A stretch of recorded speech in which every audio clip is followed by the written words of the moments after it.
حضور اسلام میں نظر لگنے کا کیا کنسیپٹ ہے؟ نظر لگنے کا کانسیپٹ یہ ہے کہ جب تم نظر کسی سے حسد کرتے ہو، اس لیے قرآن شریف میں اللہ تعالیٰ نے دعا سے کہی من شر حاسد اذا حسد، کہ حسد کرنے والے کی جب وہ حسد کرتا ہے اس سے بچا، وہ حسد کرنے والا تمہیں نقصان پہنچانے کی کوشش کرتا ہے. تو یہ کہنا کہ اس نے دیکھ لیا اور نظر لگا دی تو وہ تو کوئی کانسیپٹ اس طرح کا نہیں ہے. ٹھیک ہے.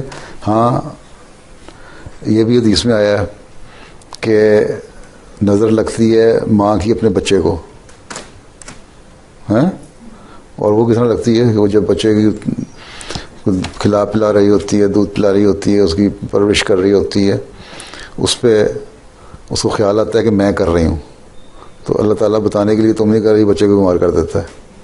اس لیے تم ہمیشہ ماشاء اللہ لا قوت الا باللہ پڑھنا چاہیے.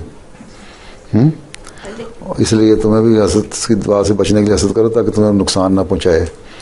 باقی یہ دیکھنا کہ یوں کر کے دیکھو گے وہ مسمرزم کر کے تم کسی کو نقصان پہنچا سکتے ہو ہیں، لیکن یہ نہیں ہے کہ یوں کر کے دیکھا اس کے ہاتھ سے، تم نے دیکھا تو اتفاق سے اس کے ہاتھ سے کھانا کھا رہا تھا، لقمہ نیچے گر گیا، روٹی نیچے گری، وہ کہہ دے گا وہ تمہاری نظر لگ گئی.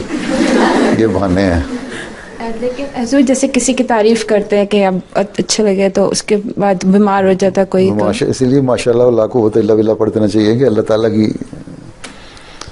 تعالیٰ کا فضل ہے جو اس کو اچھا ہے، کسی کی صحت اچھی ہے، ہر چیز کو اللہ کے پر لے کے جانا چاہیے. اب قرآن شریف میں واقعہ آتا ہے نا کہ وہ کچھ تھے لوگ بڑے امیر، اپنے ان کی بڑی بڑی خوبصورت باغ تھے، فصلیں تھیں ہیں، اور وہ اللہ تعالیٰ کی حمد نہیں کیا کرتے تھے، اس کی تعریف نہیں کیا کرتے تھے، اور اپنی جو اتنے بڑے بڑے ان کے جو فارم ہیں خوبصورت اور جو باغ ہیں جو پھل ہیں وہ سمجھتے تھے کہ ہماری کوشش سے ہوئے.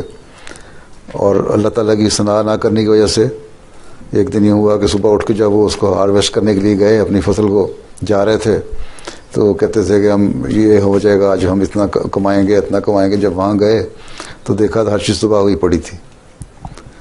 رات کو طوفان آیا، آندھی آئی، ہر چیز ختم ہو گئی.